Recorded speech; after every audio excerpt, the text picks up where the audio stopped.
Hello, everybody. Here we are again on a Wednesday, and a Wednesday is the day to be with the man who really knows the Constitution, the Bill of Rights, a real American patriot, someone that believes in the founding fathers and what this country was founded for, and that so few of us believe in anymore, as we see how our rights have been stolen from us and keep being stolen from us by the clowns that are running the government. So we have with us Judge Andrew Napolitano. Judge, thank you for being here. Thank you, Gerald. Thank you for your generous introduction. It's always a pleasure, no matter what we're talking about, which seems to be getting worse every week. It's always a pleasure to work with you. Yeah, it is getting worse every week, and it's right in front of everybody's eyes for all to see. And you have an article that's coming out tomorrow, and it's called American Hubris. For they have sown the wind, and they shall reap the whirlwind. Hosea 8:7. The debacle of the nearly 20-year American occupation of Afghanistan continues in Joe Biden's America today.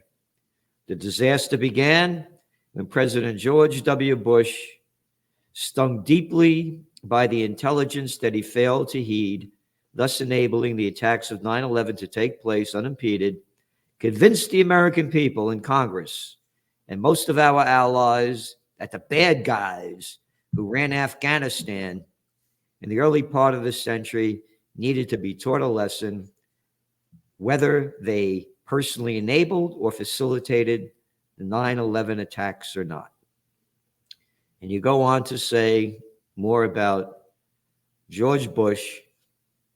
And again, 88% of the people believe this little clown boy. We're going to get that guy Osama bin Laden, dead or alive. That's a quote. Yeah.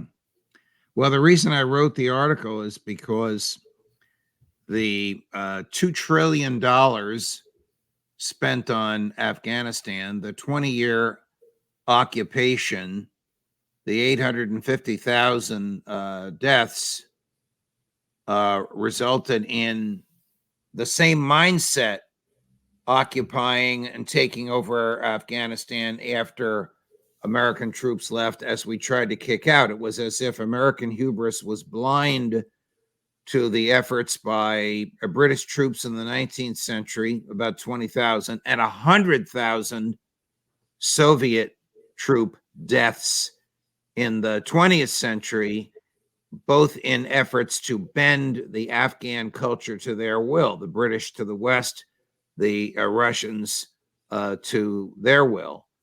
So under the guise of spreading democracy, an impossible task, Bush invaded. The invasion was not grounded on a declaration of war. We had no ability to declare war on the country of Afghanistan because that country's government did not invade us. Instead, the Congress and the Bush-Cheney regime came up with a novel idea, a monstrosity utterly unknown to the Constitution, called an AUMF, an authorization for use of military force. It doesn't name a target. It doesn't name an entity. It has no end. It can be used anytime you want. So Bush's successors have used it to kill people who were infants at the time it was enacted. It purports to authorize the American president to kill anybody he wants that arguably had anything to do with 9/11, even if they were babies at the time of 9/11. That monstrosity manifests the mindset of American hubris, that we are the essential country, Joe Biden's phrase, that we can spread our Americanism wherever we want to go. Before we started this show this morning, you read something to me I hadn't heard, which is a quote from Secretary of Defense Lloyd Austin, which mimics this very theme and condemns people like you and I and the hundreds of thousands listening to us now who want peace. You know, I don't know if I think you do know this. I got blacklisted I used to be on Oprah, the Today Show, Good Morning America, everybody. ABC, CBS, NPR. It was on everybody all the time.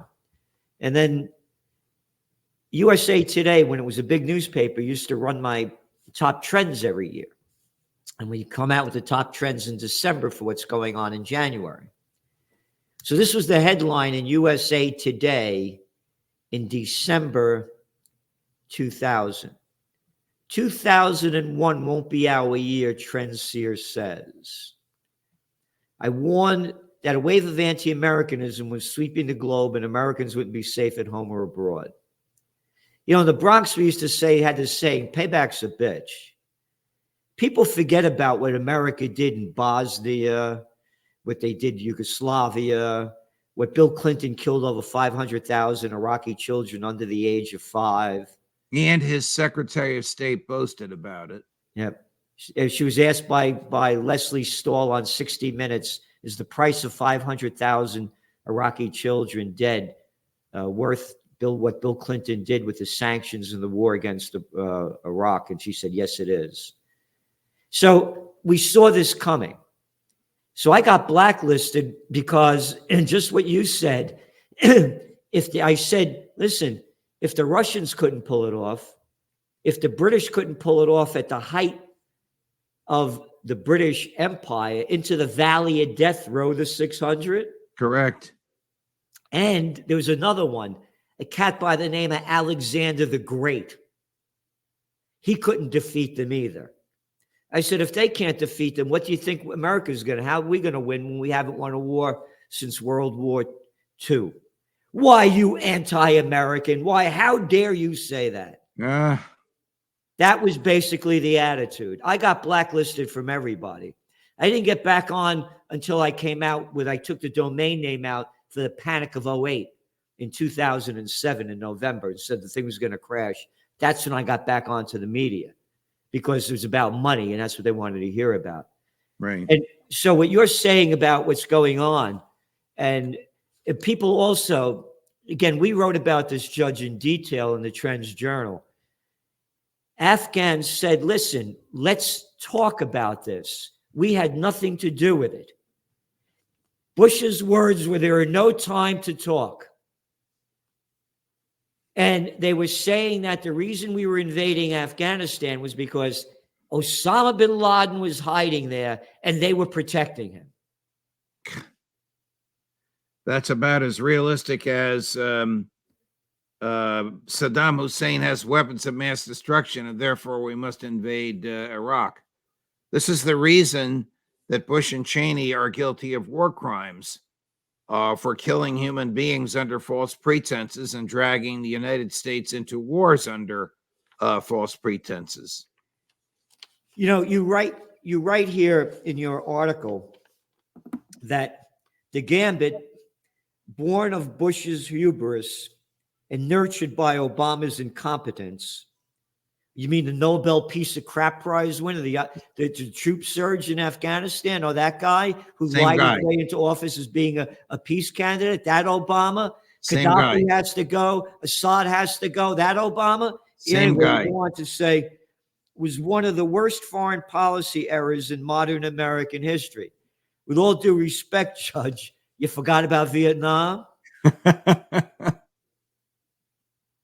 How many American soldiers were killed? Nearly 60,000? 52,000. 500,000 rotated through, and more than 11% came home in body bags. Yep.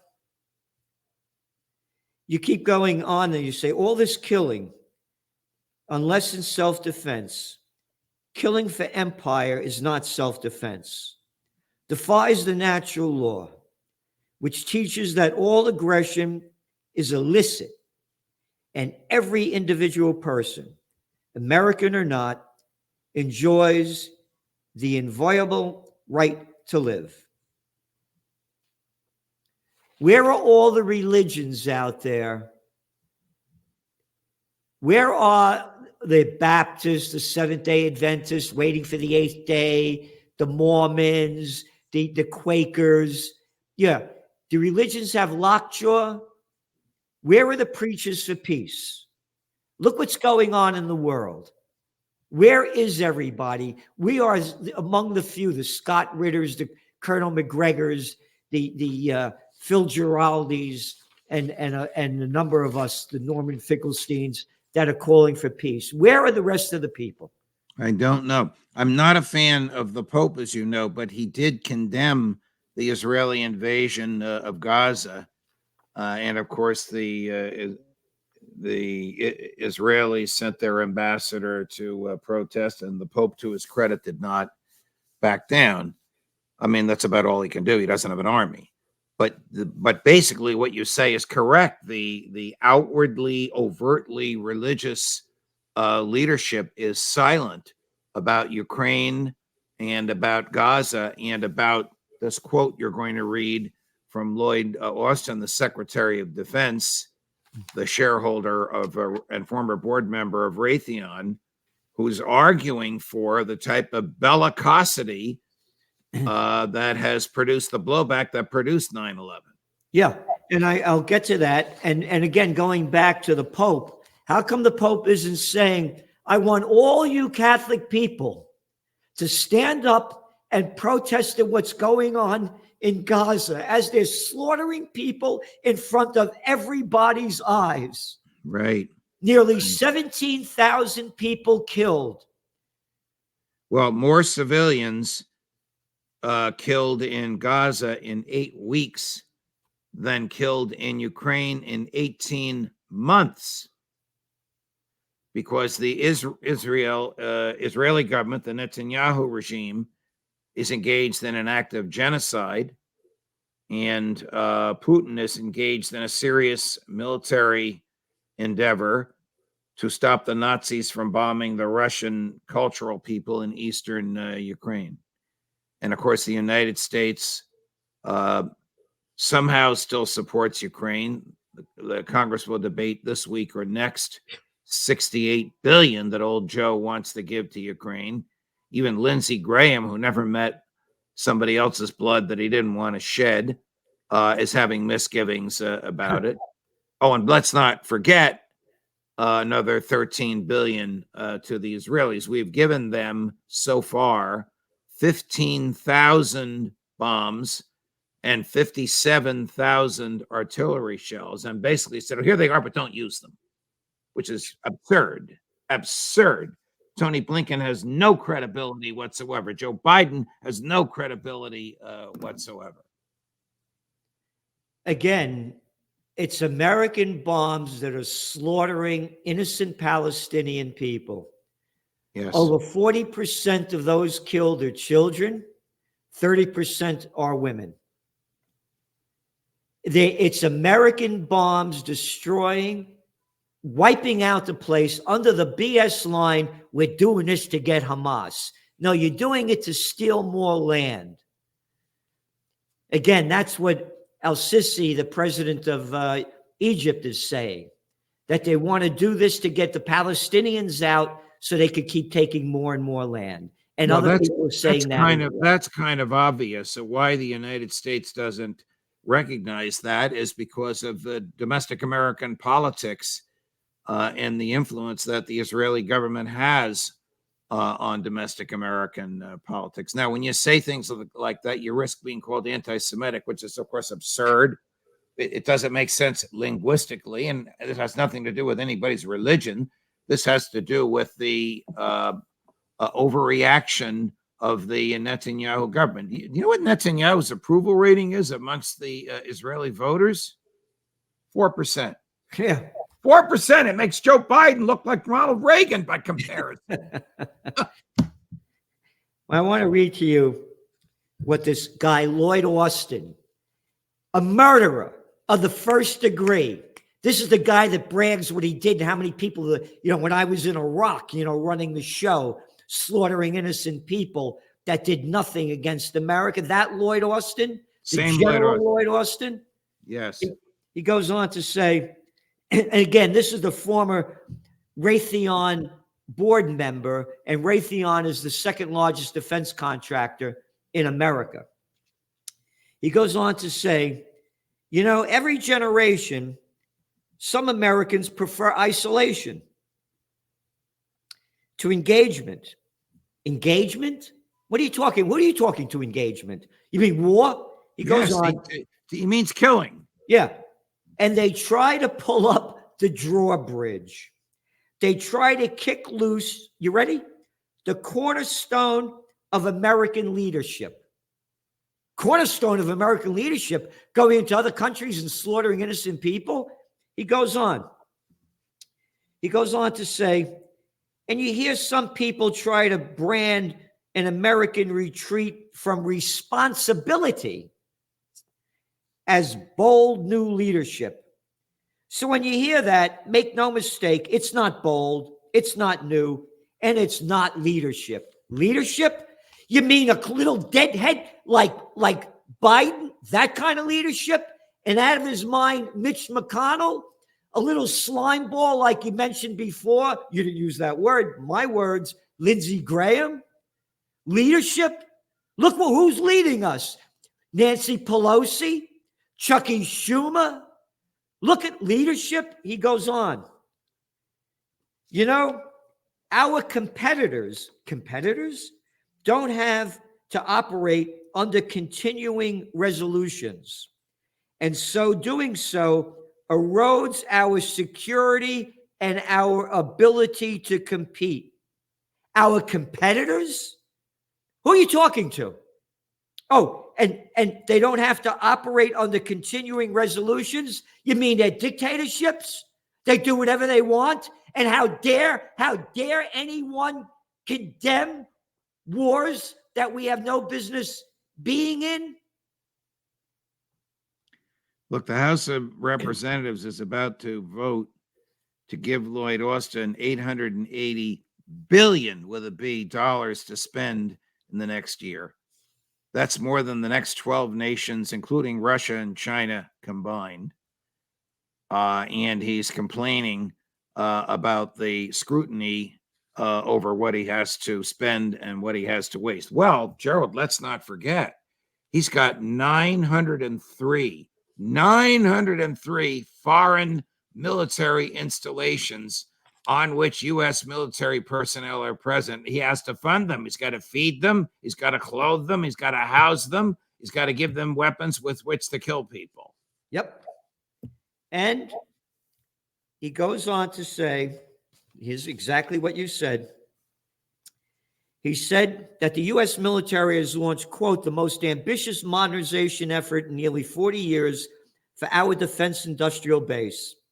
It'll see some $50 billion allocated to the sector supporting, quote, tens of thousands of good American jobs in more than 30 states.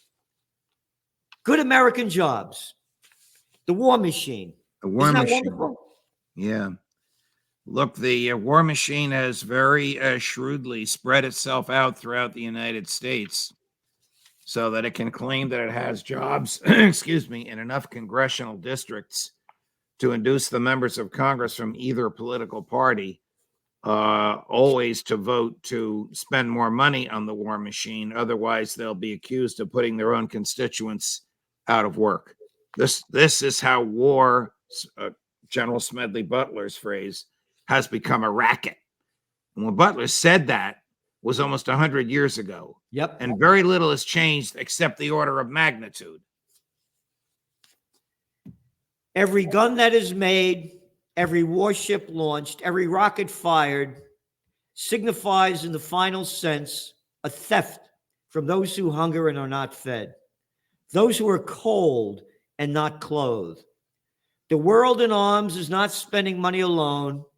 It is spending the sweat of the laborers, the genius of its scientists, the hopes of its children. This is not a way of life at all in any true sense.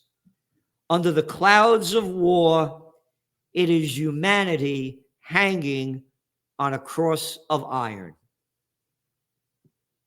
Dwight D. Eisenhower, 5-star general, Supreme Commander of the Allied Forces, 2-term president, who Lloyd Austin just said, hey, Ike, F you. Who the hell are you, Eisenhower? Don't you know who I am? I'm Lloyd Austin. I'm a war criminal. That's what we have today. And quite frankly, if a Republican is elected president, the same mindset will, unless it's Doug McGregor, it's not likely to happen. The same mindset will replace Austin. Yep. This is terrible what's going on. And if the people don't do something to stand up and stop it, we're finished.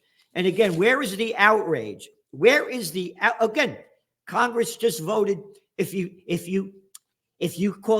you're anti-Zionist, then you're anti-Semitic. They just had a resolution. One dissent, Thomas Massey. Yeah. And one abstention, Tlaib, the congresswoman that Congress censured, the House censured, because she sang a song from the river to the sea. Yeah. Palestine. You're not allowed to say that anymore. Yep. She sang that song, and everybody in that room who took an oath to preserve, protect, and defend the Constitution, which includes the First Amendment, still voted. Not everybody voted. There were dissenters, but the people who voted took that oath to censure her for what she said. That's a welcome to Joe Biden's America. Yeah, it's been going on. It's been going on. It's been going on. Censorship. If you don't believe in what we're telling you about COVID, you believe in misinformation. Now put on that mask when you go into the airplane, but you can take it off when you're eating and drinking, because COVID knows when you're eating and drinking. And stand 6 feet apart, because the wind blows exactly in straight lines as 6 feet, doesn't go up or down. And when you go in a restaurant, make sure you walk in with that mask on. But when you sit down, you can take it off, because COVID doesn't go at table length. It knows when you're eating and drinking. I remember dining with you at a French restaurant on the Upper East Side of Manhattan, freezing our butts off because we sat outside because we didn't want to be involved with the mask nonsense on the inside. This wasn't the restaurant's fault. This was the city enforcing this on the restaurant, and it had no choice but to comply. And the only way around it was to sit outside. You know what? It was a fabulous meal.